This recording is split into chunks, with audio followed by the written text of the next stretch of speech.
Dando início mais uma reunião aí do Grupo de Estudos Pedro Pomar.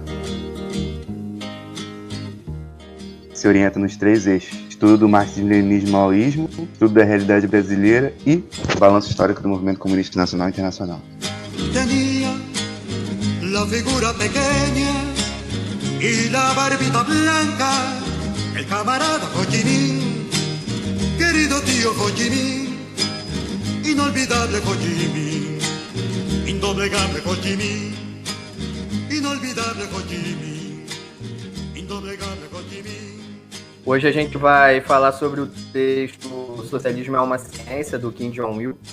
A gente escolheu esse texto porque ele é de extrema importância para a gente compreender não só as apreensões feitas pelo socialismo juche, mas também para compreender o que significa ao todo, tanto a luta anti-imperialista, como também a manutenção do socialismo em uma etapa que visa a própria independência, sabe? A gente pode compreender o juche como uma proposição filosófica que visa isso, o marxismo-leninismo aplicado à própria independência dos povos como um todo, não só sobre a Coreia.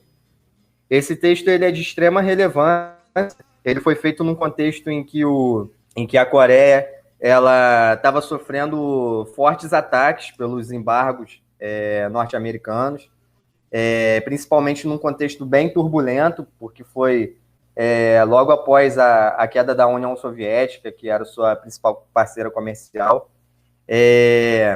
enfrentava vários problemas de ordem material, econômica, e o país ele se via completamente isolado e também num contexto de criar as suas novas políticas. Nesse contexto foi desenvolvida a política Songun, que a gente pode abordar melhor em outro momento, mas só para deixar registrada, a política Songun ela foi uma política que ela visou a questão da soberania militar para a autodefesa do país frente às ingerências externas do imperialismo. Então, ao passo que os ataques da reação eles foram se intensificando, o próprio líder Kim Jong-il ele desenvolveu as políticas e as estratégias para que o povo coreano ele pudesse desenvolver de forma plena o seu próprio projeto de independência. Esse texto ele é muito interessante, não só pelo contexto, mas pelas apreensões que a gente tem. A gente pode tirar várias apreensões filosóficas, apreensões políticas, entender os contextos em que foram desenvolvidos os pensamentos do presidente Kim Il-sung e como que foi aplicado o socialismo na Coreia e como que a gente pode trilhar isso para o próprio contexto da realidade brasileira mesmo, nos países de terceiro mundo em geral, que visam sua própria independência, sua própria autonomia. No início do texto, ele começa a fazer uma apreensão filosófica sobre as contribuições da filosofia juche. Ele deixa marcado que o socialismo juche ele é um desenvolvimento do marxismo-leninismo, e não só a sua aplicação para a realidade coreana, mas em si um socialismo que ele é completamente centrado nas massas, centrado no povo e centrado de forma a entender o homem no seu aspecto social e como desenvolvem as suas relações.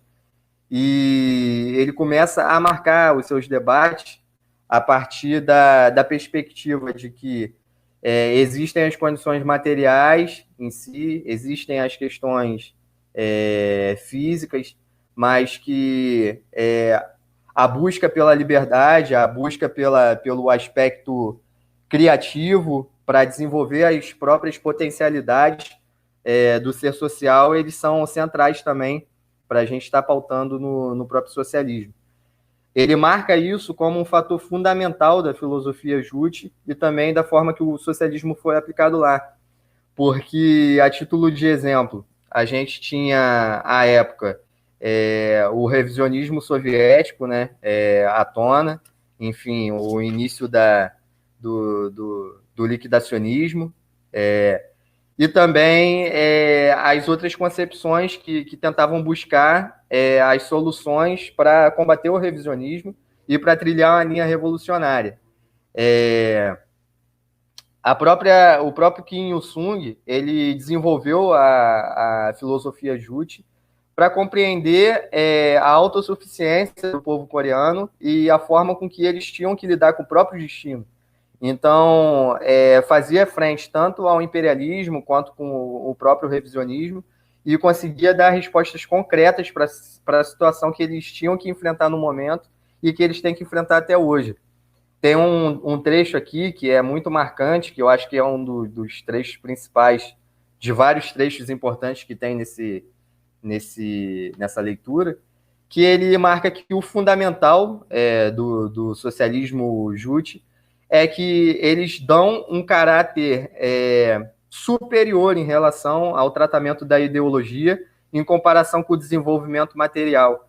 E ele deixa claro que, dialeticamente, ao passo que se fortalece a ideologia, ao passo que se fortalecem os aspectos sociopolíticos, ao passo que se fortalece as relações do homem como ser social na natureza e de forma integrada, pautando o coletivismo socialista e, enfim, o progresso da própria nação, também se desenvolve dialeticamente as relações materiais.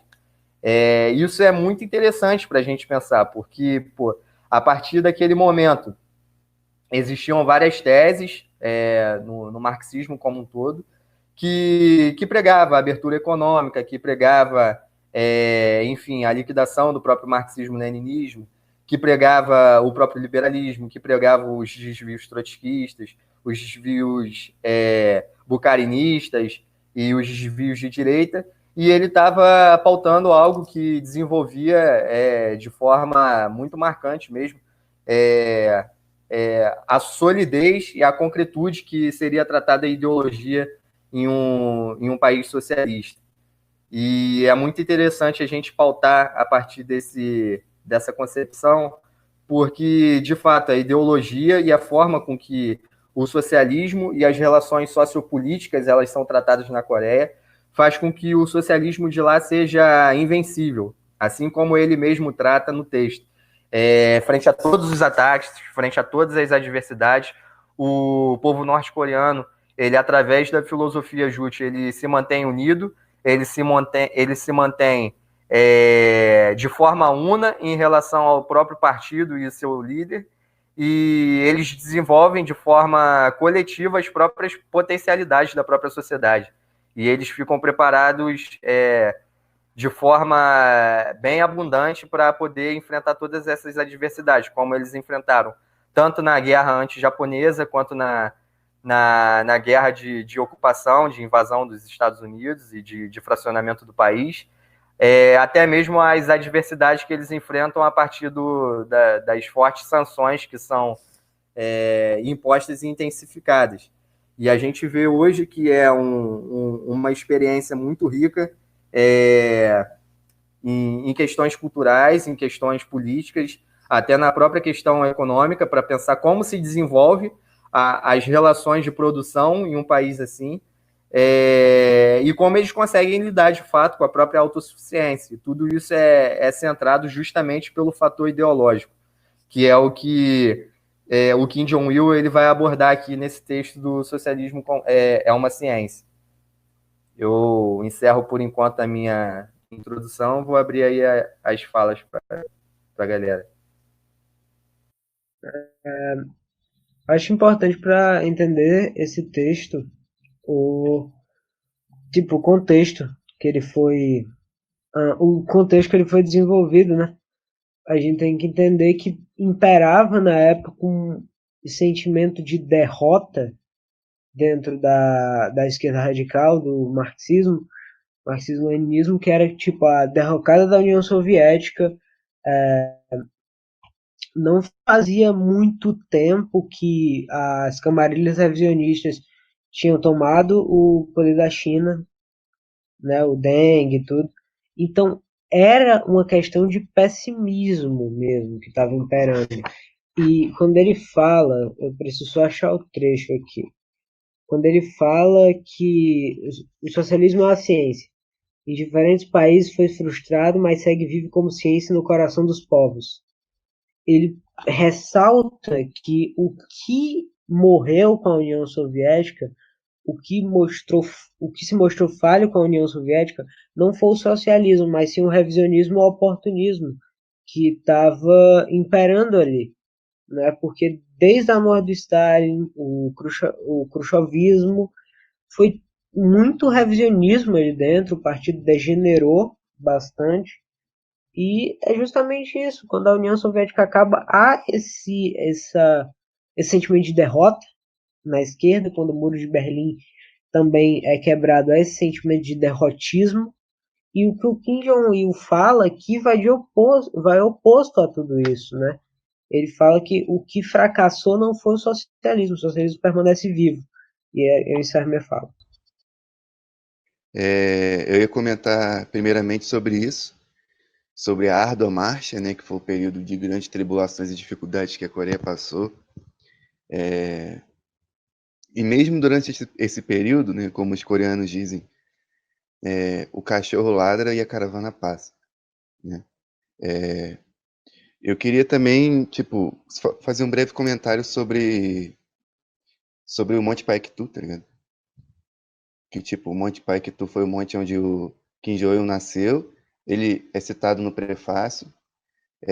E durante o período que a Coreia foi anexada pelo Japão, o Monte Paektu, ele se tornou de fato o coração da Coreia, né? O único lugar onde a Coreia sobrevivia enquanto nação, né? Era o local onde os guerrilheiros se escondiam, onde o Kim Il-sung, o líder, e a Kim Jong-suk e outros heróis se escondiam também e organizavam o partido e tudo mais, organizavam a Frente de Libertação Nacional. E foi o lugar que se tornou de fato o coração da Coreia, não só durante a Guerra Anti-Japonesa, mas durante várias outras guerras na história milenar do povo coreano e tal, né? O Monte Paektu sempre protegeu o povo coreano das grandes potências. Colocar também a questão que o Nathan também colocou sobre o fato do Kim Jong-il desenvolver a ideia justa do Kim Il-sung, e o próprio Kim Il-sung, né, ter evidenciado a justeza, a cientificidade, a veracidade do socialismo, assim como a inevitabilidade de sua vitória. E fala isso no começo do texto também, sobre como o socialismo ele emana das necessidades materiais do proletariado e das massas populares no geral, e ele é a expressão científica dessas necessidades que se imperam diante da história.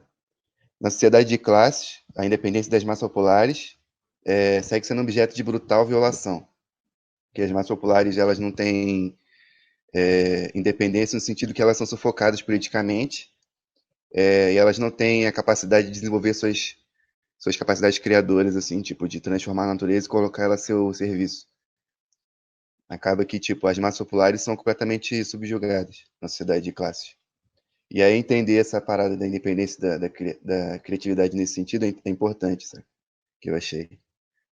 Eu notei assim também que é uma lei o fato de que onde há opressão surgirá resistência e desembocará a revolução, que o Kim Jong-un fala no começo do texto, que a luta pela independência das massas populares foi suprimida pela substituição das formas de supressão dessa independência, né?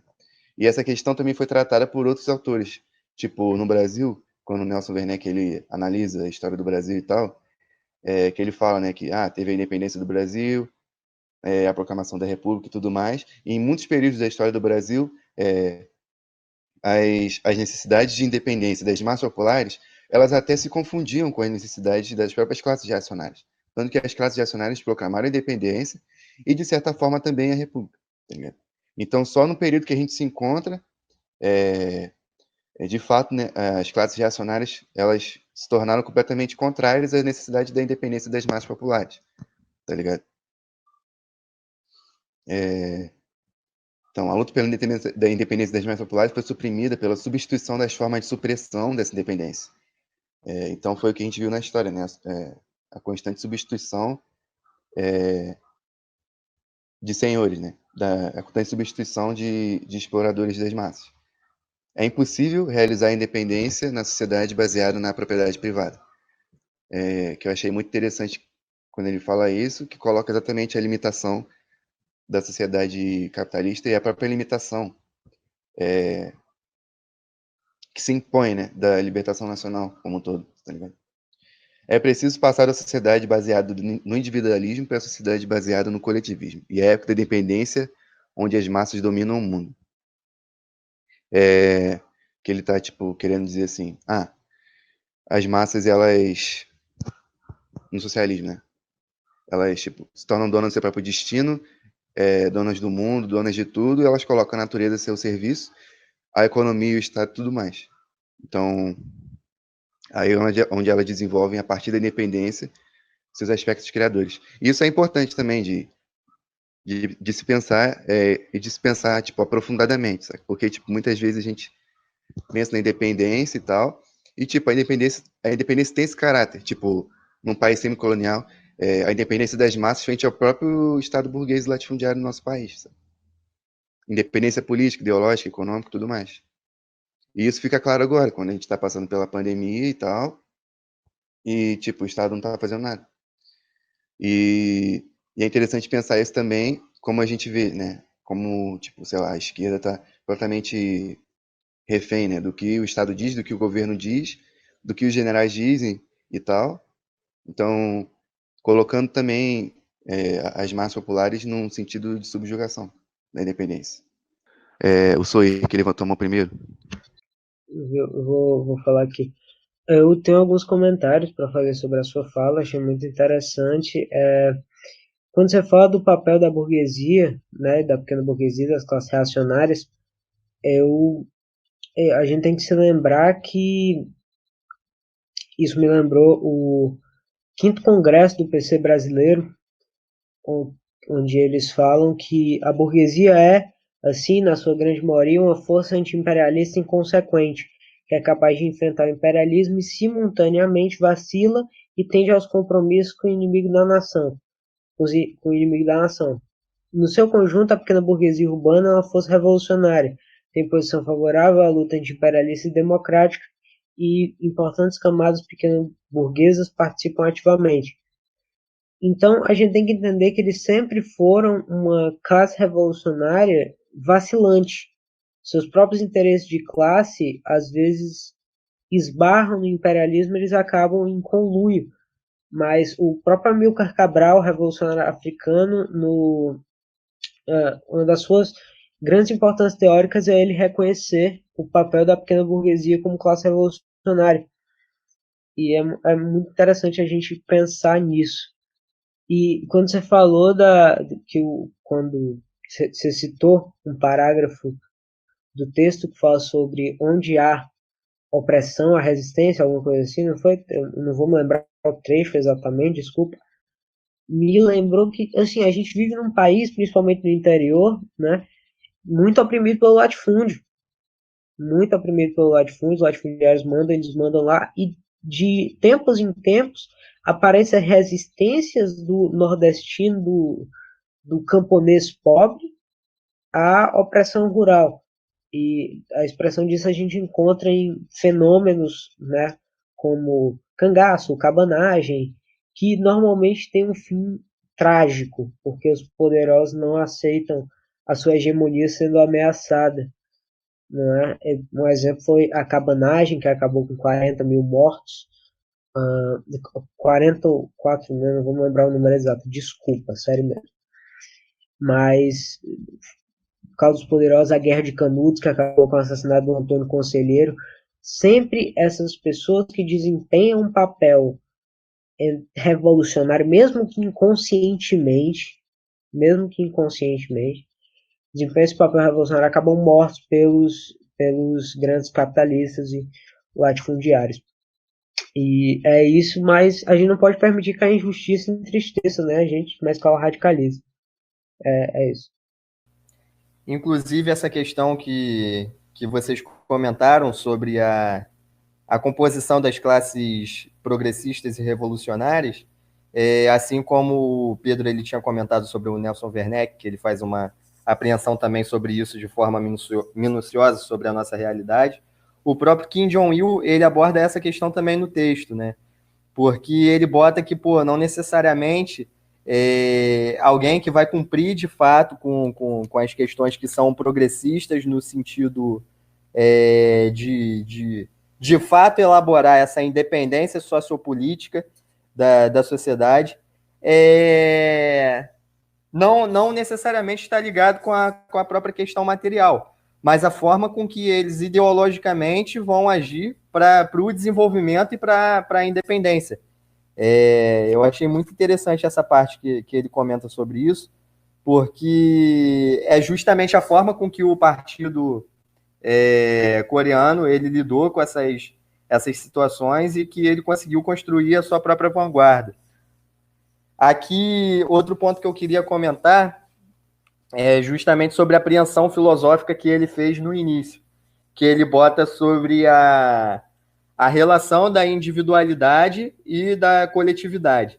Ele bota que o indivíduo ele só pode se realizar de modo com que as suas relações elas estejam em completa harmonia e em cooperação com a própria coletividade. E é a partir dessa concepção que é centrado toda a teoria Jute. E ele bota que os desvios individualistas eles podem, ele marca aqui que se forem desvinculadas do coletivo, elas se convertem em ambição e chegam a violar as de outros membros da coletividade e obstruir a sua unidade de cooperação. Aí ele marca sobre essa situação, né, que o próprio desenvolvimento sociopolítico individual de cada componente da sociedade ele só vai ser, de fato, desenvolvido se em nexo com a própria coletividade e a forma com que isso é traçado. O final dessa primeira parte, ele mostra justamente esses aspectos que vocês falaram sobre o que falhou não foi o socialismo na história, né, mas o que falhou foi o oportunismo, foi o revisionismo, e foi o que levou à derrocada da própria União Soviética e, enfim, de vários outros partidos comunistas. E ele bota perspectivas práticas da própria Revolução Coreana que comprovam a veracidade e a cientificidade da teoria revolucionária e que, de fato, o socialismo é uma ciência, que ele sempre vai estar posto como a condição e a própria situação de superação da ordem capitalista, mais do que nunca. Eu ia só, tipo, falar que, tipo assim, quando eu falei, as classes reacionárias, elas almejaram a independência do Brasil em determinado momento, eu estava querendo dizer exatamente das classes reacionárias mesmo, tipo, latifúndio e tal, tá ligado? Tipo, todas as classes nativas, em determinado momento, elas almejaram se desvincular de Portugal, mesmo que fosse para comercializar com outros países simplesmente, tá ligado? E aí que veio, tipo, a independência do Brasil e tal. Então, tipo, mas as massas populares, revolucionárias, tipo, as classes progressistas, eu também levei em conta a pequena burguesia e as classes semi-proletárias e tudo mais, tá ligado? Mas é aí que eu ia dar sequência no que eu tava falando. Que no texto fala exatamente sobre antes de falar até sobre o aspecto ideológico da luta de classe no socialismo, fala sobre as persistências dos elementos da velha sociedade, tá ligado? Isso foi uma conclusão muito importante do Kim Jong-il no processo da Árdua Marcha, sabe? E no caminho que ele fala sobre a inevitabilidade de derrocada do capitalismo, a persistência do socialismo, a persistência dos elementos da velha sociedade no socialismo e da coletividade. Ele fala que o socialismo não se implanta por si só e é necessária a luta organizada sob uma base correta. Os socialistas utópicos defendiam a suplantação da propriedade privada em propriedade social. Foi aí, no caso, tipo, um momento pungente de desenvolvimento do socialismo, do próprio socialismo científico, sabe? E aí ele diz que não é possível colaboração entre as classes e faz algumas considerações nesse sentido, que todas as teorias, aí sim, todas as teorias que pautaram conciliação entre as classes revolucionárias e as classes reacionárias, elas falharam. O marxismo vinculou a demanda das massas populares pelo socialismo com as forças revolucionárias e seus métodos de luta. Tipo, que ele estava narrando que existem as forças revolucionárias na sociedade, e mesmo na época do socialismo utópico, tipo, os socialistas utópicos eram as forças revolucionárias na sociedade.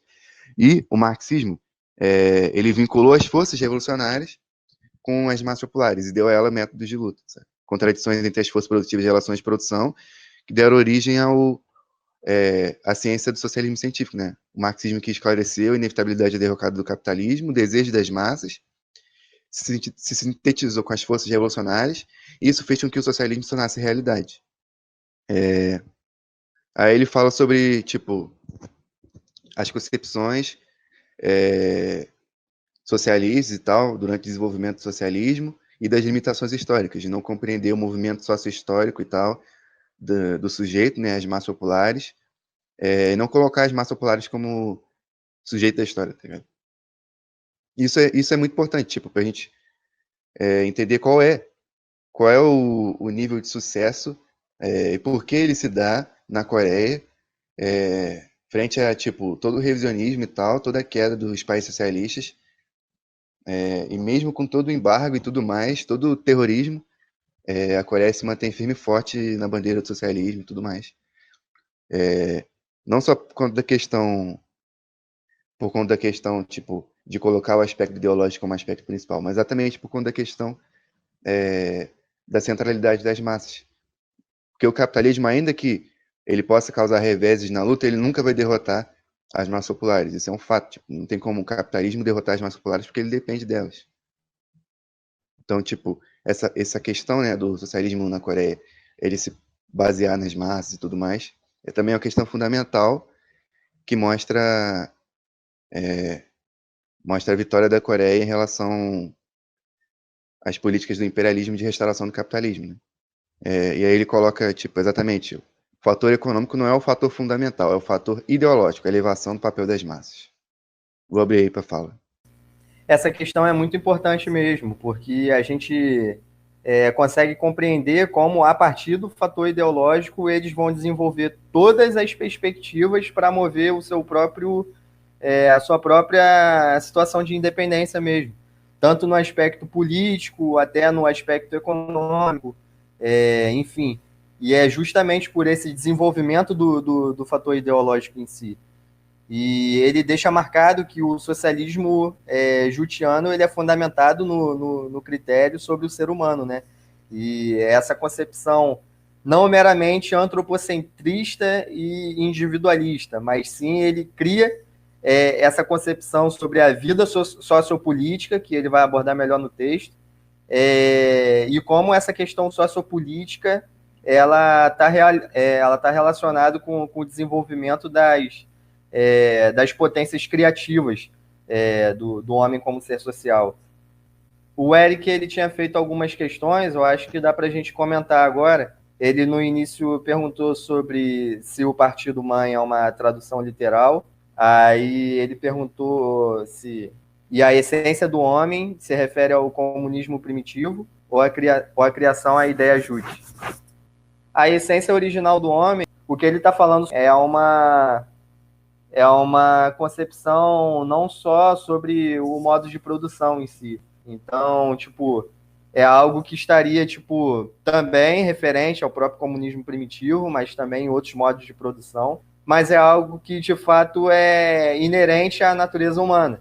E ele marca justamente essa concepção, que vai de encontro com o marxismo, que foi desenvolvido por Engels e por Marx, que é o aspecto criador, né, da transformação da natureza. A forma com que o homem, através do trabalho, ele altera a natureza e, de forma dialética, essa nova realidade, ele também altera a realidade do homem. E ele marca essa concepção sobre criação, sobre potencialidade criativa, nessa concepção sobre intercâmbio com a natureza, o trabalho, e a forma com que o homem ele vai lidar com como sendo sujeito histórico, como sendo, de fato, o produtor da sua própria realidade material nessa perspectiva. E justamente ele vai abordar essa perspectiva de independência nessa concepção que o Pedro expôs.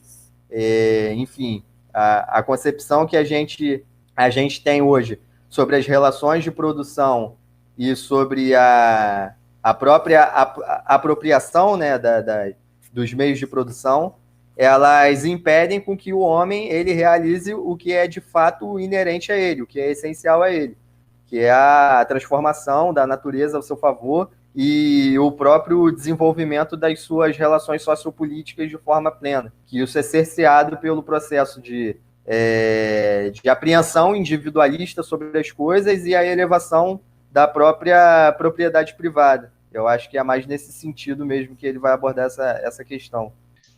Sobre o Partido Mãe, eu acho que é uma tradução certa mesmo, porque, tipo, nas músicas da Coreia e tudo mais, eles tratam o líder e o partido como pais fundadores, tá ligado? Da nação. Falando sobre o texto ainda, eu acho interessante a gente perceber como que esse texto ele é importante e ele devia ser considerado assim, um texto primordial para se ler pelos comunistas de hoje em dia, justamente pelo tempo que ele foi escrito e por quem ele foi escrito também, porque foi a pessoa que liderou a resistência da Coreia frente a toda a derrocada do socialismo que aconteceu no final da década de 80 e início da década de 90. É interessante no texto, apesar dele ser curto, você percebe a riqueza dele quando você consegue aprender e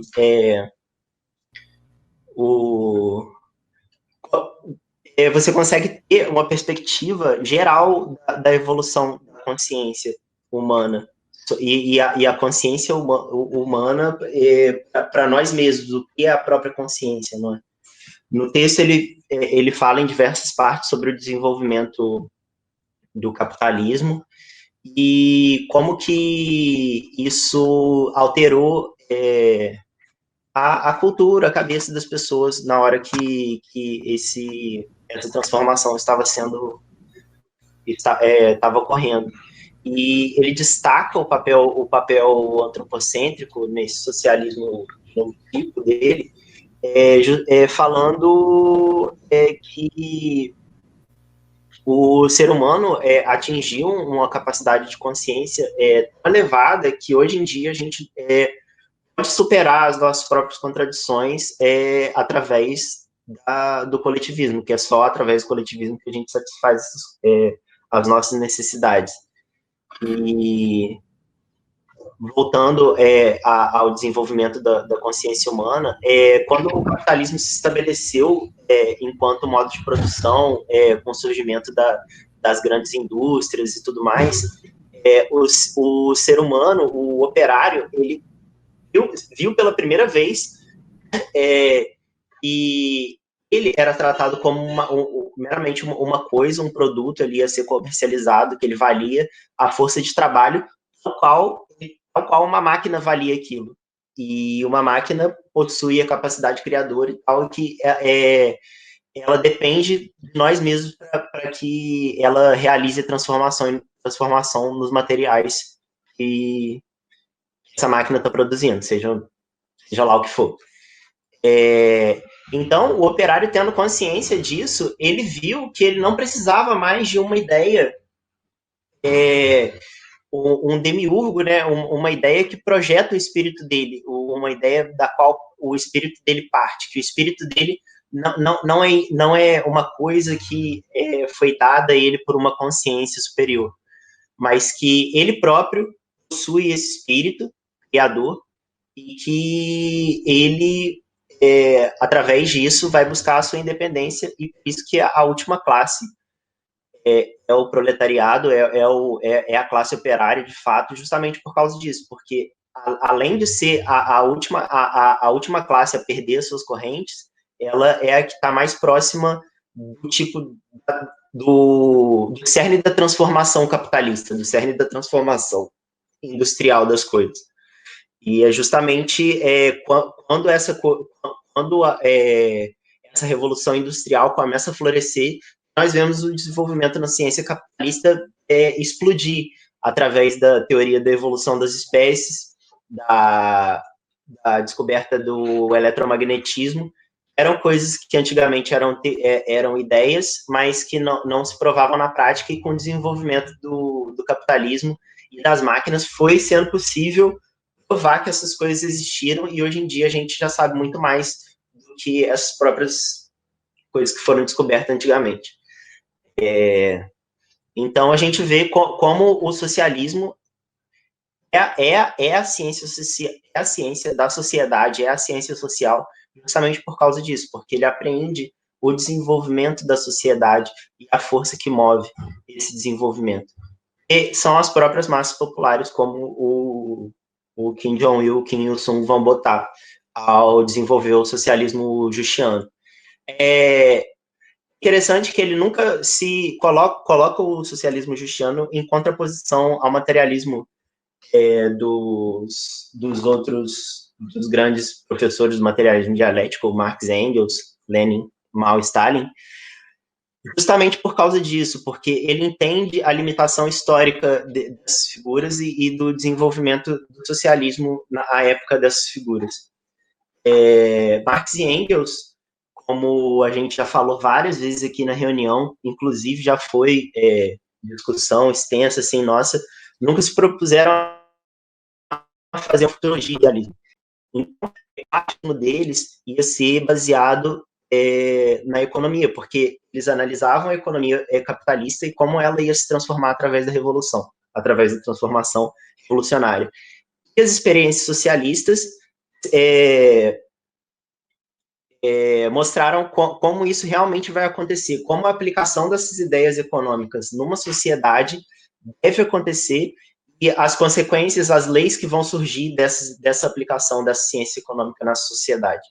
Então, a gente, quando, a partir da Revolução, vão ser enfrentadas contradições que discernem tão profundamente cultural e ideológico dentro da nossa sociedade, da sociedade de um determinado país, e o socialismo ele vai se desenvolver de uma maneira completamente diferente e original, dependendo de que país foi esse.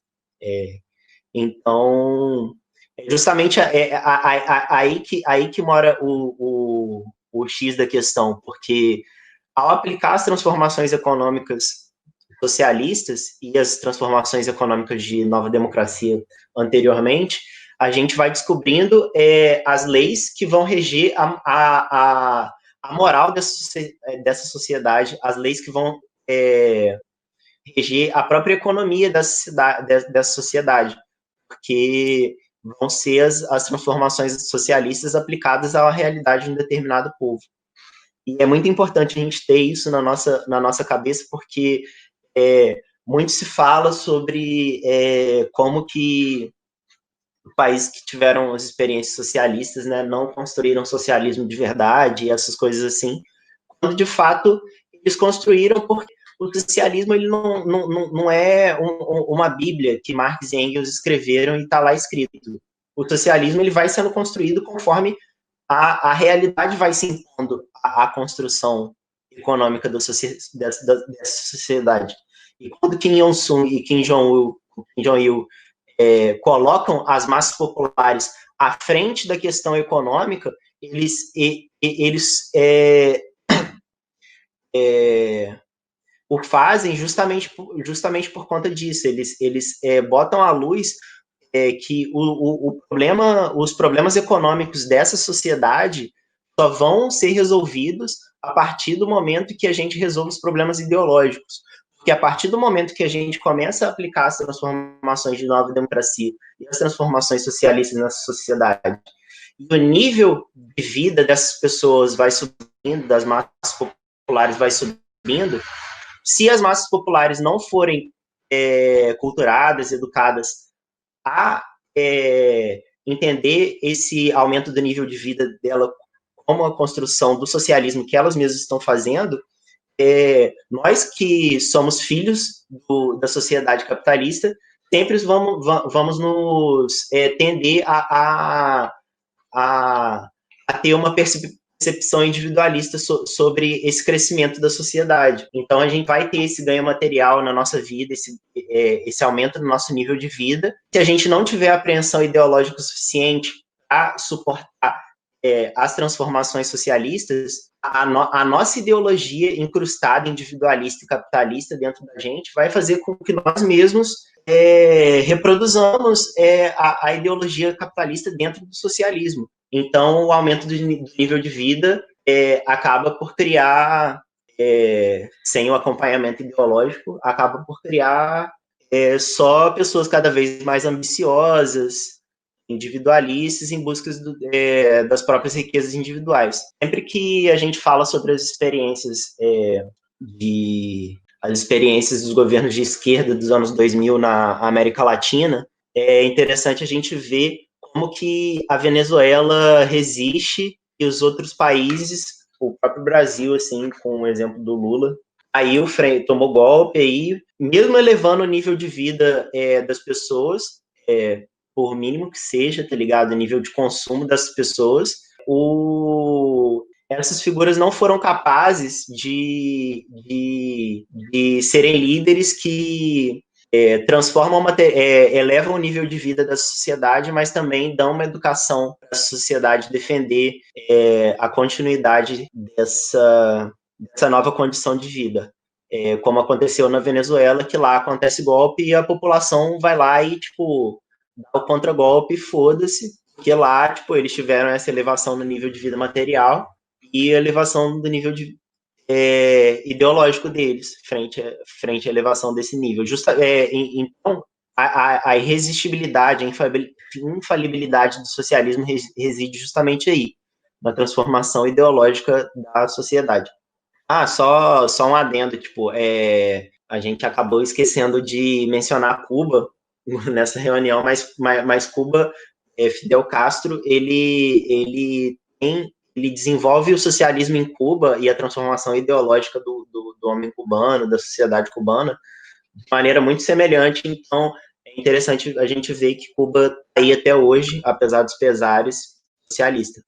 Acho que o Gabriel levantou a mão, depois eu sou aí. Eu até queria falar da questão da política Songun, né? Porque a Coreia, a gente vê muito acusar a Coreia de ser revisionista pelo fato da política Songun e o foco no momento que se tem sobre o exército. É importante a gente entender, que eu acho fundamental para a sociedade coreana, é que como se deu a Revolução Coreana e o porquê.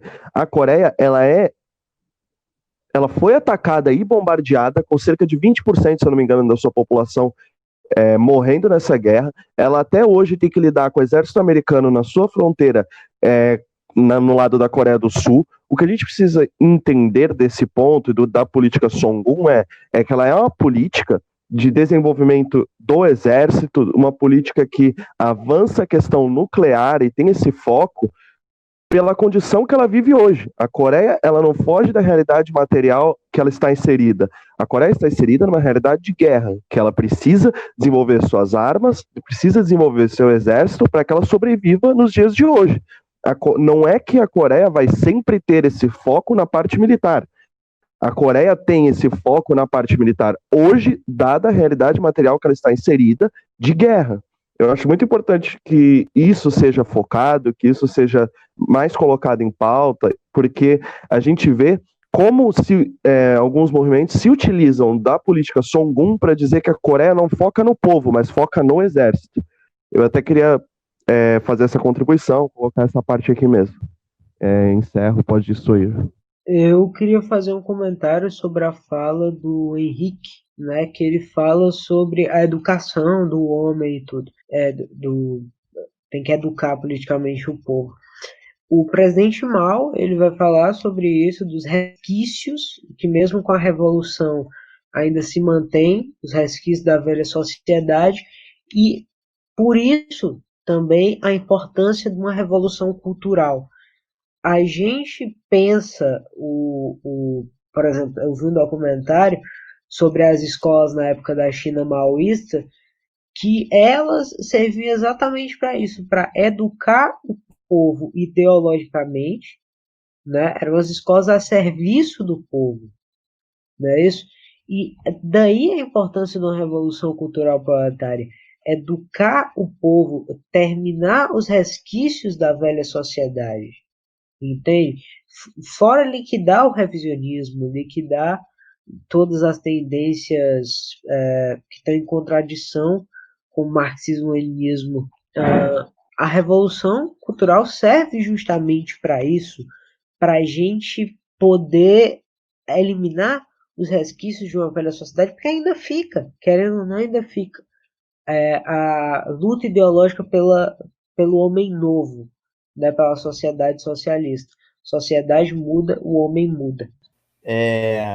A gente falou sobre o aspecto ideológico e a gente falou sobre as questões que foram desenvolvidas, né, pela filosofia Juche, mas o próprio Kim Jong-il ele vai falar aqui no final do texto vários aportes interessantes para caramba sobre a própria questão material e sobre como essa base material também vai dar vai ser linkado dialeticamente com a questão ideológica, né? Porque, de fato, um não pode ser compreendido sem o outro. Aí ele fala, a validade dessa política se verifica não somente nas nobres características espiritual-morais do povo, mas também em sua vida material e cultural, sã e equitativa, que continua melhorando.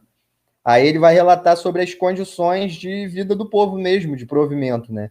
Todos estão livres das preocupações por problemas de alimentação, vestimenta, moradia e beneficiados pelos sistemas gratuitos de educação e de assistência médica. Estudam toda a vida sem interrupção e desfrutam da saúde.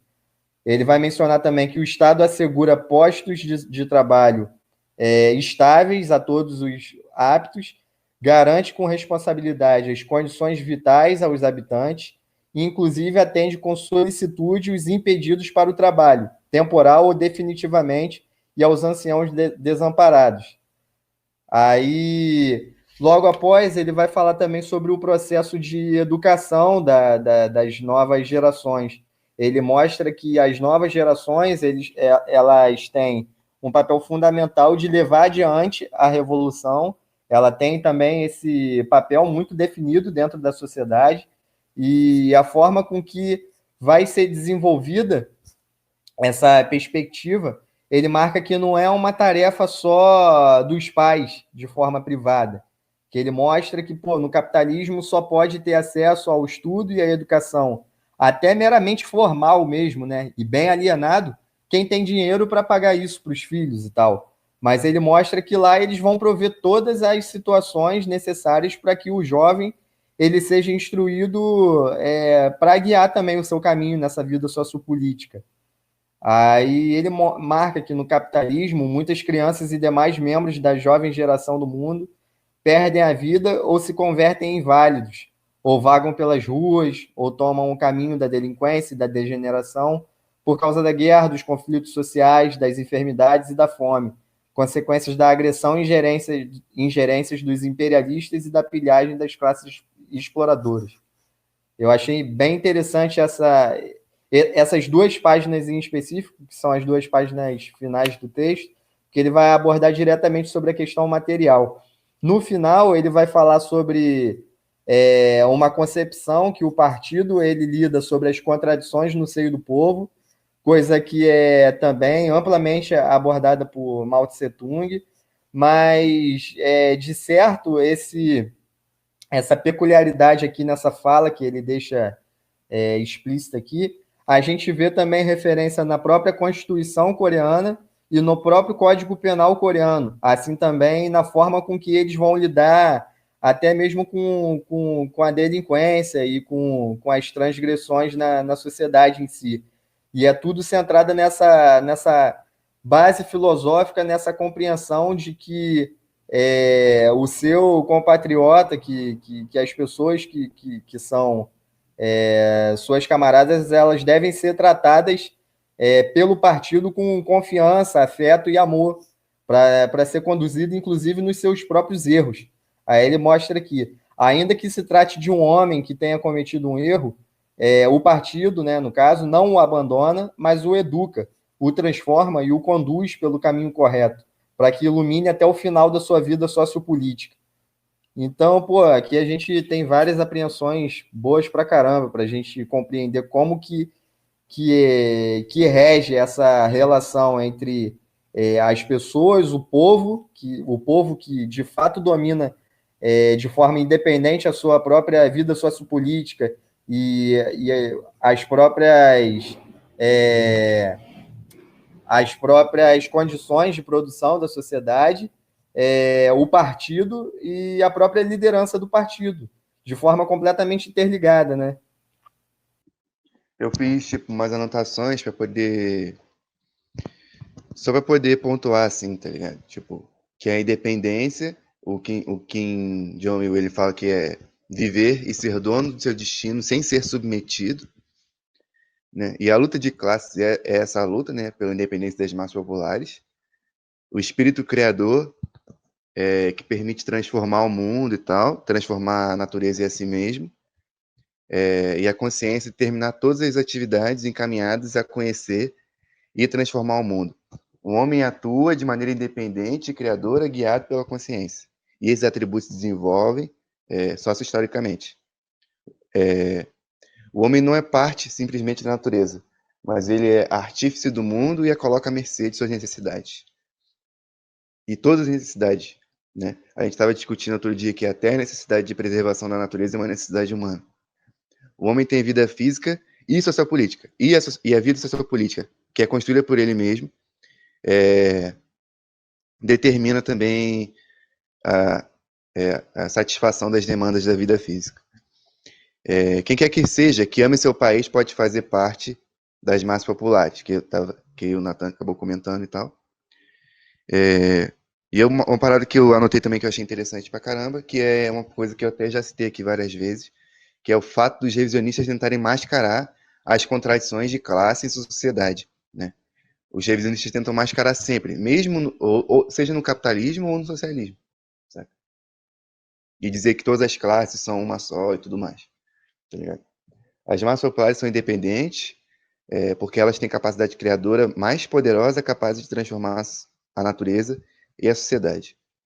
E uma parada que eu achei interessante, que toca na própria questão da linha de massas, que também tem fala em música, no próprio prefácio está falando que a música do Kim Jong-il é uma música basilar lá na Coreia e tal, né? Que eu até mostrei aqui no grupo semana passada, a música do Kim Jong-il,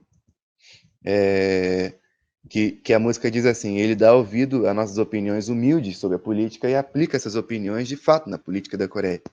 E aí ele fala sobre isso, né? Dar ouvidos às opiniões das massas populares, né? Que é uma parada muito interessante.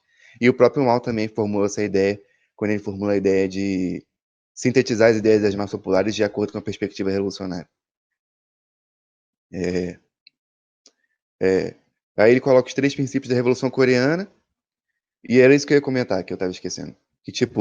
Que ao mesmo tempo que ele coloca o aspecto ideológico como aspecto principal, o Kim Jong-il, o próprio Kim Il-sung, ele colocava as 3 revoluções que acontecem, né? A Revolução Cultural, a Revolução Tecnológica e a outra revolução, peraí, deixa eu ver, a Revolução Técnica, que a Revolução Técnica, a Revolução Ideológica e a Revolução Cultural, que acontece na Coreia, saca? Exatamente por causa da questão de, tipo, a Revolução Ideológica, ela bate na questão da ideologia mesmo, do marxismo-leninismo do Jus, mas a Revolução Cultural também bate na questão nacional e tal, sabe?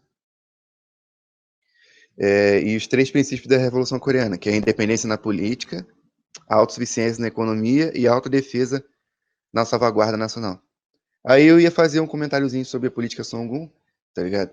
Falando que, ao contrário do que a galera diz, tipo, que o Gabriel comentou, a política Songun, ela também se baseia nas massas, tá ligado? Ela também tem as massas como centro, o centro de tudo. Mas ela se baseia exatamente nesse sentido, tipo, que a Coreia está em guerra, mas não só, porque, tipo, no aspecto de que a Coreia desenvolve as forças nucleares ou as forças militares no geral, ela acaba desenvolvendo toda o socialismo por si só, saca? Tipo, a estrutura do socialismo, estrutura mesmo, saca? A infraestrutura do socialismo na Coreia e tudo mais, né? se você vê essa questão dos pais que o Nathan falou, é interessante. Porque se você vê um filme, tem uns filmes coreanos que discutem, né? Que, tipo assim, no período da Árdua Marcha, existiam muitas pessoas que eram individualistas e tal. Não se submetiam ao coletivismo, vamos dizer assim. Tipo, não participavam ativamente da vida nacional, só queriam viver sua própria vida. Sabe? E aí, tipo, tem um filme lá que, tipo, tem um cara que ele vive a própria vida, pá, de boa, e aí ele se apaixona por uma mulher que era da brigada popular do Exército Popular da Coreia, que era uma brigada especial que construía casas e moradia popular, e ia pro campo trabalhar, criar gado, essas paradas, sem nenhum objetivo de ganhar dinheiro, só de servir ao povo mesmo. Sabe? E aí ele fica achando isso estranho, porque ele não tá preocupado com isso, saca? Ele só quer viver a vida dele, casar e ser feliz. E aí, tipo, ela coloca a mão na massa e no final das contas ele percebe que tipo, que tipo, ele é dono do próprio futuro, saca? Porque, tipo, nessa concepção individualista, meio que o futuro tava impondo ele uma parada, tá ligado? E aí, tipo, ele aprendeu com ela, indo pro campo trabalhar, que ele é dono do próprio futuro e ele constrói tal, junto às massas do povo coreano, tá ligado? E isso tem tudo a ver com a política Songun, que ela não é só desenvolvida pelo Kim Jong-il, mas pelo Kim Jong-un, saca? Hoje.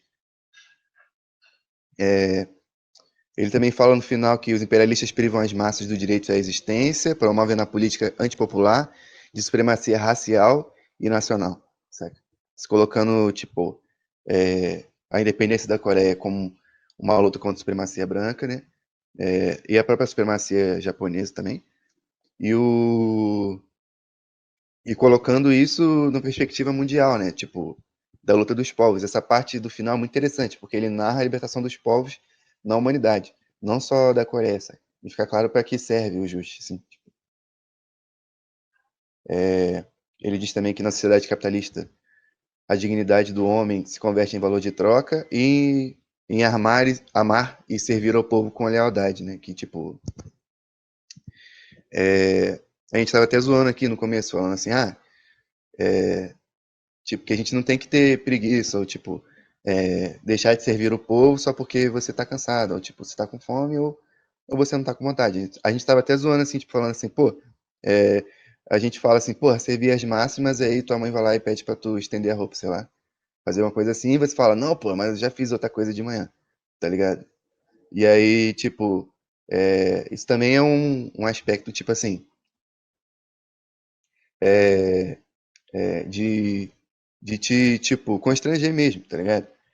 O Kim Jong-un, ele deu a vida, tipo assim, no sentido de que, tipo, ele se sacrificou, tipo, ele morreu só porque ele tava servindo ao povo, tá ligado? E aí ele morreu meio que desgaste mesmo, saca? E é uma questão muito importante de colocar, saca? De servir ao povo e tudo mais. Aí eu vou abrir pra falar agora. Acho que o Nathan levantou a mão aí. Eu queria comentar sobre essa questão que como que o Partido do Trabalho da Coreia ele lida com essas questões, né? Continuar pontuando sobre isso. Aí ele vai apontar aqui que o afeto e a confiança constituem a essência da política na sociedade socialista, onde as massas populares, outrora objeto da política, se convertem em seus protagonistas, como você tinha mencionado. E ele vai falar logo após sobre essas questões dos desvios que os partidos revisionistas eles tiveram e a forma com que isso minou a própria compreensão em si do que é a prática do socialismo e como que aquilo não refletia cientificamente o que é o socialismo, porque justamente a prática revisionista e a prática oportunista elas têm essas características dos desvios trilharem para a contra-revolução. E foi justamente isso que aconteceu, né, mediante esses processos. Mesmo que hoje tenha vários teóricos e várias personalidades que, inclusive, endossam essas práticas como se isso ainda fosse relevante, como se isso ainda fosse revolucionário, mas, de fato, essas teses e essas práticas conflitantes com o próprio povo, elas levaram para a própria incompreensão e aplicação do socialismo mesmo.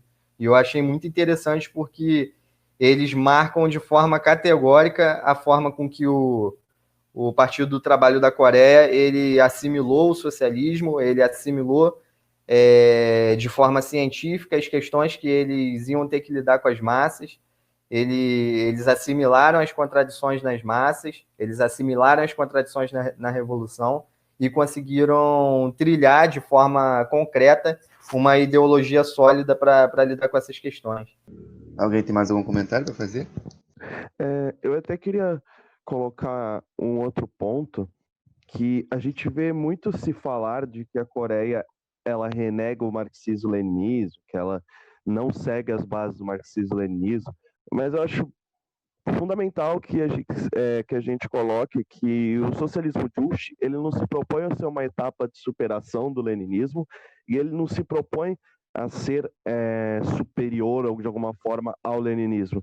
Ele só se coloca como o socialismo científico da realidade material coreana, inclusive respeitando e se colocando como uma etapa do leninismo, uma etapa nacional, no quesito, porque a gente vê não lembro qual é o nome da praça, quadros, inclusive, de Lenin, quadros de Engels, quadros de Marx. A Coreia, ela não se renega o marxismo-leninismo, como muito é dito. Ela se coloca como a compreensão do marxismo-leninismo para a realidade coreana. Eu até queria perguntar para vocês uma questão, se vocês acham ou acreditam que o socialismo Juche ele pode ser uma nova etapa do leninismo, ou vocês acham que a minha concepção está correta de que ele é o leninismo aplicado à realidade coreana? Porque às vezes eu fico com essa dúvida. Eu levantei a mão primeiro, foi o Natan. Que foi? Foi Você? eu? Tá, beleza. Ó, eu não acredito, acho que nem o próprio Kim Jong, nem ninguém do Partido do Trabalho da Coreia acredita que seja uma fase superior do leninismo. Não, ó, eu gostei muito da sua fala e me lembrou o que eu ia falar.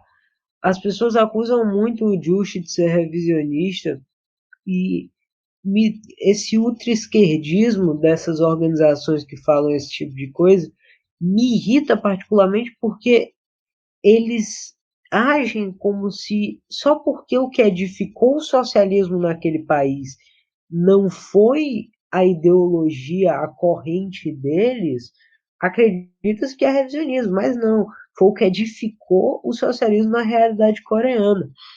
E a gente não pode desmerecer isso, sabe? As pessoas ficam tão nessa de apontar revisionismo aqui e ali e acabam caindo num ultra-esquerdismo barato que lembra, por exemplo, o Rodia, quando ele foi na Coreia e disse que era um país fascista. Né? Ele disse que o Kim Jong-il era fascista. Né? Essas pessoas caem nesse ultra-esquerdismo barato, revisionismo, e fazem como aconteceu com o Rodia, essas análises ultra-esquerdistas, entende? E isso me irrita profundamente. As pessoas parece que não querem revolucionários, querem heróis, sabe? Quando elas acreditam que um revolucionário não tem erros, sabe? Há erros, tipo coisas que na sua concepção podem estar erradas. E tudo bem, entende? Os mesmos comentários que fazem ao Fidel Castro, né? Eles esperam que um revolucionário, durante toda a sua vida, edificando o socialismo no seu país, não cometa nenhum erro. E qualquer erro eles caem matando tudo. E é uma coisa assim ridícula, porque eles esperam heróis e não revolucionários. E os revolucionários são feitos de carne e osso, né? Como a gente, nenhum estado é esculpido por anjos. É pelas massas populares. E daí vem a crítica, a autocrítica, enfim. Essas concepções, elas são, de fato, né, ultra-esquerdistas e acabam caindo no sectarismo. E por mais que a galera tente pautar de uma forma a tratar o marxismo de uma forma ultra-revolucionária e tal, quando se deparado com a experiência concreta, acaba que eles descambam na prática para as mesmas concepções dos trotskistas mesmo, né? E tem que tomar cuidado mesmo sobre essas situações. É óbvio que, pô, o revisionismo ele foi um problema central no século XX, foi uma arma da reação e foi de fato o que corroeu e levou à ruína dos próprios partidos comunistas, da própria União Soviética. Só que, de fato, tem que ter critério para apontar o que é revisionismo e o que não é, entende? Essa forma de achar uma leitura completamente dogmática, as apreensões sobre o que é o marxismo, também é uma forma de revisionismo, sabe? E nessa perspectiva, eu queria responder também a pergunta do Gabriel. Cara, eu não acredito que a filosofia Juche ela seja apenas a aplicação do marxismo-leninismo na realidade coreana.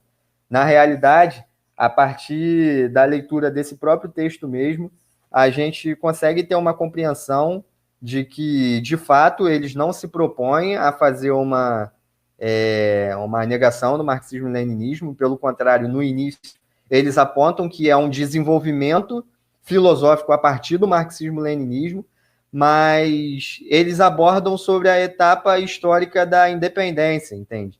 Então, a partir disso, a gente pode compreender a filosofia Juche no conceito, na concepção justamente da independência das massas e das massas como as próprias agentes do seu destino, da construção da sua realidade e dessas perspectivas.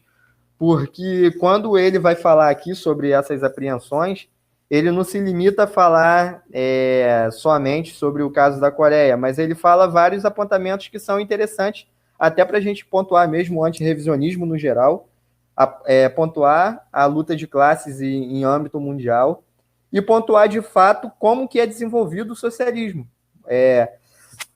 Enfim, a revolução ela começa a partir da tomada de poder também, né? O que o próprio Che Guevara ele falou quando eles tomaram o poder político em Cuba, que a revolução não foi feita, ela apenas começou. E é justamente nessa concepção que a gente compreende a filosofia Juche, talvez não como um salto qualitativo do marxismo, que nem a gente compreende o marxismo, leninismo, maoísmo, mas aportes interessantes e muito importantes sobre uma outra etapa histórica, principalmente na atualidade, em que a reação ela tem uma ofensiva brutal em cima de qualquer país que visa minimamente a sua soberania, inclusive os países reformistas, que nem a gente mencionou o caso da Venezuela, igual à Síria, igual ao Irã, mas, enfim, é uma forma de centrar o socialismo, o desenvolvimento do socialismo, a independência das massas e a consolidação da independência a partir do próprio socialismo mesmo, entende? Então, eu acho que é interessante a gente pontuar a filosofia Juche com essa importância.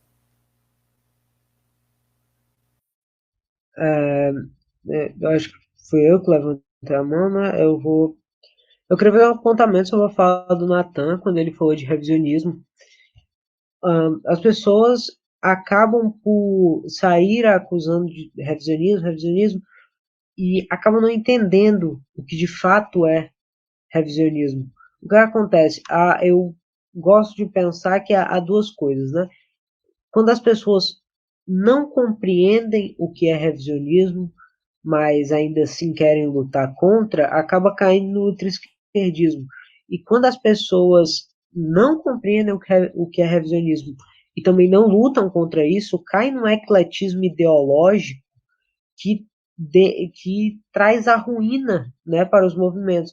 Isso é um exemplo do que está acontecendo agora com diversos partidos aí, né, que aceitam diversas ideologias, e isso é horrível, sabe? Assassina o partido, coloca tendências oportunistas, trotskistas, revisionistas lá dentro, e é necessário lutar contra o revisionismo, mas compreendendo o revisionismo, estudando para entender as formas que ele se manifesta, para não acabar caindo em outro esquerdismo e sectarismo. Luzine levantou a mão. complementando o que o Nathan falou, que eu concordo integralmente, a filosofia Juche, ela não é uma negação do materialismo dialético, como algumas pessoas colocam. Eles se colocam como uma filosofia original, realmente, mas não como algo que passe por cima do materialismo dialético. E o próprio Kim Jong-il, no seu livro sobre a filosofia Juche, no capítulo em que ele fala que a filosofia Juche é uma filosofia verdadeiramente revolucionária, ele fala: a filosofia Juche é uma doutrina original que se desenvolve e sistematiza por seus próprios princípios. Seu mérito histórico no progresso das ideias filosóficas não está em ter desenvolvido o progresso das ideias filosóficas, nem está em haver desenvolvido a dialética materialista marxista, mas sim em ter definido princípios filosóficos centrados no homem. A filosofia marxista levantou uma questão fundamental da filosofia as relações entre a matéria e a consciência, e o ser e o pensamento, sobre a base de demonstrar a primazia da matéria esclarecida que o mundo está constituído nas matérias que se transformam e evoluem em seu próprio movimento. A filosofia Juche levantou um novo problema fundamental da filosofia, as relações entre o mundo e o homem, a posição e o papel que este tem no mundo. Para elucidar o princípio filosófico de que o homem é o dono de tudo e decide tudo, indicando o caminho mais correto para forjar seu destino. Se a filosofia marxista apresenta um importante trabalho filosófico no esclarecimento da essência do mundo material e das leis gerais de seu desenvolvimento, de seu movimento, a filosofia Juche considera tal trabalho esclarece as características essenciais do homem e as leis da própria movimento social, movimento dos seres humanos.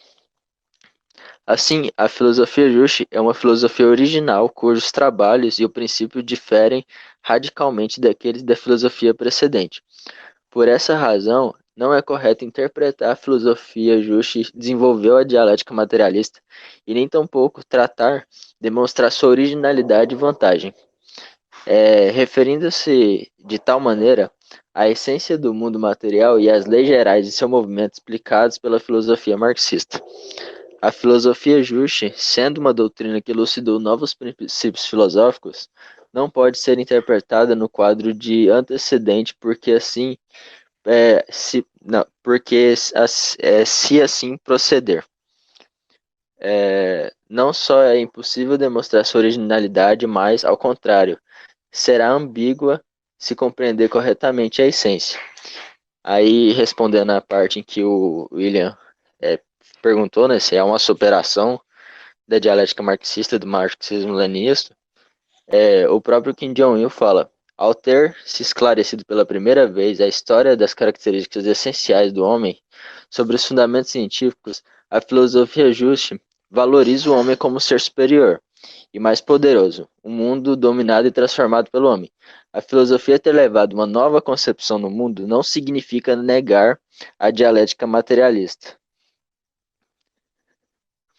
Então, boa parte do que é dito mesmo sobre a filosofia Juche já é esclarecido pelo próprio Kim Jong-il. Muitas pessoas ainda insistem em dizer o contrário, dizer que ela é uma superação, um revisionismo da dialética marxista.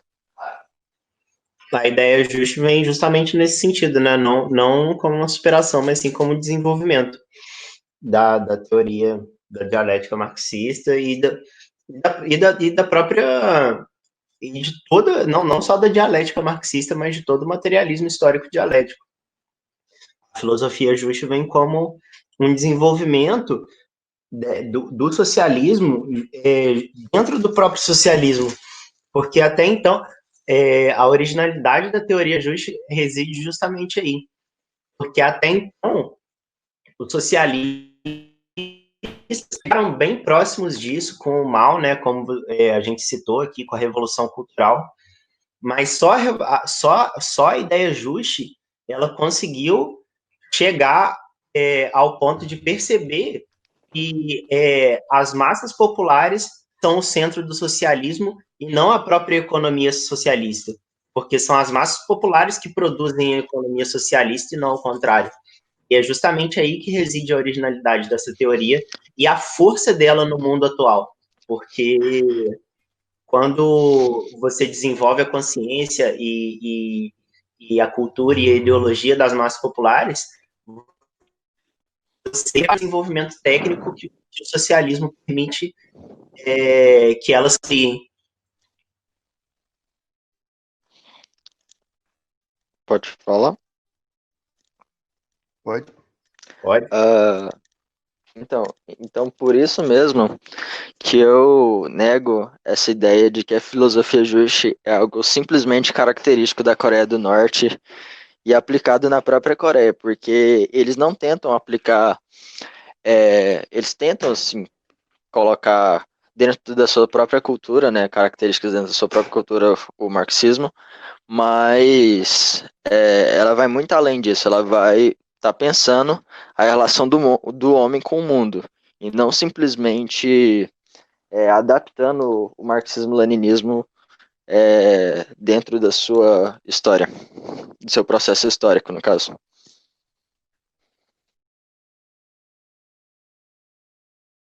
E é por isso, tipo, que na Coreia tem na bandeira de armas, no brasão coreano e tudo mais, tem uma referência aos intelectuais, sabe? Os próprios comunistas chineses falam isso, tipo, por que o marxismo e o marxismo-leninismo ele foi aceito de maneira tão vivaz pelos intelectuais do nosso país e tal? Exatamente porque ele produz as conclusões que os intelectuais do nosso país já estavam pensando há milhares de anos, tá ligado? Então, tipo, o justo é exatamente essa resposta, baseada primeiramente no marxismo-leninismo e na dialética, das perguntas realizadas pelos coreanos por milhares de anos, tá ligado? E aí, tipo, é exatamente esse desenvolvimento necessário, tá ligado? Dentro do próprio socialismo, sabe? Aí, tipo, como o Henrique falou, a originalidade da ideia reside no próprio fato dela se basear nas massas populares, dela de fato se mostrar como, tipo, verídica na prática, tá ligado? Porque as massas populares são quem dominam tudo lá na Coreia e tal, tudo mais. E para pautar exatamente, tipo, uma concepção da história das massas populares na história, tá ligado? Lutando pela sua independência, para poder colocar o mundo de acordo com suas necessidades e tudo mais, e transformar o mundo em si mesmo e tudo mais, tá ligado? Então também concordo com o que o Nathan e o Luzine falaram, certo? O próprio Kim Il-sung falava isso, tipo, mesmo antes do Kim Jong-il fazer esses aportes universais. E a gente já pode ir caminhando para as falas finais, então. O marxismo-leninismo, ele, enfim, a evolução dele, né, como a gente entende, o marxismo-leninismo, o maoísmo, e isso de nenhuma forma, assim como eu posso dizer, anula o Juche, né? Não há contradição antagônica entre o marxismo-leninismo, o maoísmo e o Juche. A gente não é inimigo dos caras, como muitas organizações ultra-esquerdistas querem fazer pensar, não é? O próprio governo norte-coreano, Kim Il-sung, ele mantinha relações com o presidente Mao, né? De amizade mesmo. E a autodeterminação do povo norte-coreano é invejável, assim, é algo que a gente tem que sim, se inspirar, é uma inspiração pra gente aqui no Brasil, né, inegavelmente, que, assim, a gente vive oprimido pelo imperialismo, pelo latifúndio, pela burguesia, e ver a Coreia do Norte, que é um país, que era um país, assim, a gente pega antes da Revolução e depois da Revolução, a evolução que teve o país, né? Apesar dos embargos, apesar dos bloqueios econômicos que sofre, apesar da difamação, né, que sofre, se mantém de pé. E tudo por conta da filosofia de Juche, né? Eles se mantêm unidos por causa disso. E é de importância fundamental para todo marxista-leninista ler sobre o Juche, ler esse texto também, porque esse texto ele é muito importante para a gente entender por quê. Como eu falei, né, ele vem de uma época onde imperava um sentimento de derrotismo na esquerda radical e nem por isso eles se deixaram abalar por causa disso e fizeram as suas. O Kim Jong-il fez a sua concepção, né, a sua, enfim, né, as suas noções aqui nesse texto a respeito. E a gente tem que se dedicar ao estudo do Juche, ao estudo do marxismo, leninismo, maoísmo, para que um dia a nossa pátria possa crescer, possa florescer, não é? E prosperar. Porque o Brasil, como o Darcy Ribeiro, sociólogo, dizia, é um lugar maravilhoso para se construir uma nação forte. O que sempre atrapalhou a gente foi nossas classes dominantes e o imperialismo. E uma vez a gente, o proletariado e o campesinato, se libertando, a gente tem tudo para prosperar e ser uma grande nação, assim como a Coreia Popular é, assim como a China na era Mao foi, enfim, né? A gente tem que seguir esse exemplo, né? Esse caminho trilhado por, assim, muitos guerreiros, né? Que tanto na Guerra da Coreia quanto aqui na América Latina, os movimentos de resistência, né? De revolução socialista, o próprio presidente Gonzalo. E a gente tem que seguir o caminho luminoso, né? Que eles deixaram. Eu queria deixar de consideração final aqui uma indicação que eu falei de como o socialismo em Cuba está vivo até hoje também, né? E como as ideias do Fidel Castro, até certo ponto, assim, bem limitado por toda a questão do humanismo e tal, os desvios que a gente pode até discutir em outras reuniões aqui, mas desse livrinho aqui, ó, a grande tarefa da revolução consiste em formar o novo homem. É bem próximo o texto, e esse texto aqui é mais antigo ainda do que o texto do Kim Jong-il que a gente leu hoje. Esse texto aqui é dos anos 70, que é um discurso dele num livretinho.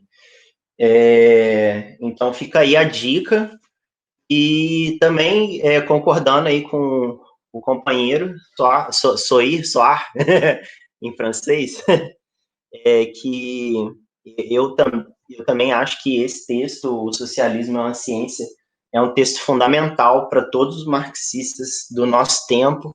Eu acho que ele deve ser tão cabeceira quanto é o Manifesto, o Anti-Düren, quanto é o Estado e Revolução, quanto é o Livro Vermelho do Presidente Mao, 5 Teses Filosóficas, porque ele trata da revolução do nosso tempo, entendeu? A maioria dos textos que a gente tratou aqui nas reuniões do grupo até hoje foram textos produzidos na época das grandes revoluções, e esse foi um dos primeiros textos que a gente viu, assim, dando os losurdos, né, porque o losurdo que a gente viu é ele tratando daquela época, mas esse texto, ele é um texto extremamente atual, e ele é um texto da nossa época, é um texto da época da derrota do socialismo, da queda do Muro de Berlim, da queda do Bloco Socialista, e desse sentimento amplo de derrota aí da esquerda mundial frente ao neoliberalismo.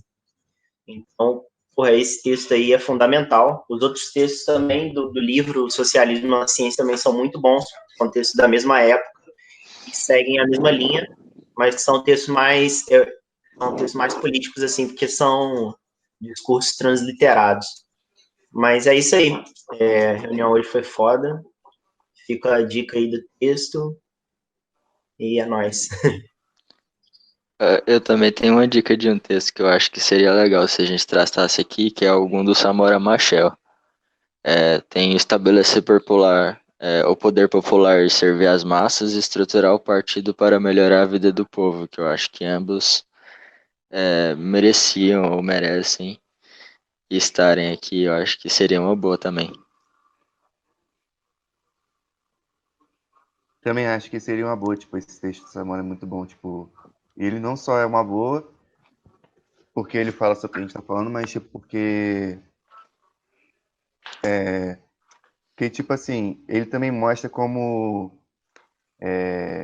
Samora Machel é um revolucionário irmão do povo brasileiro, tá ligado? Sim, sim, tem o contexto em que ele viveu é muito mais próximo do nosso do que do centro do capitalismo, né? Então, isso é óbvio, né, no caso. Então, esses revolucionários sempre vão ser bem atuais pra gente. Os marxistas africanos, né? O Sankara, o Amilcar. Eu acho, inclusive, interessante a gente abordar aqui o Manual Político do Partido Africano para a Independência da Guiné e Cabo Verde, que eu até citei aqui, né? Enfim, tem muitos extratos de discurso do Amilcar Cabral, que ele fala sobre a importância da pequena burguesia como classe revolucionária, que eu até citei aqui. E é muito parecido com a realidade brasileira.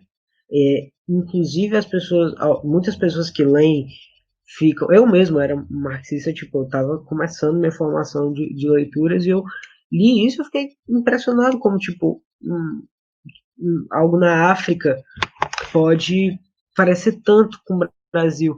E mais tarde, estudando, descobri que é porque a gente tem um ponto em comum, que a gente é todas nações ainda com resquícios feudais que são oprimidas pelo imperialismo. E a gente deve se juntar aí para para, enfim, se fortalecer o internacionalismo proletário. É isso, então, vou encerrar a reunião. Foi muito boa mesmo.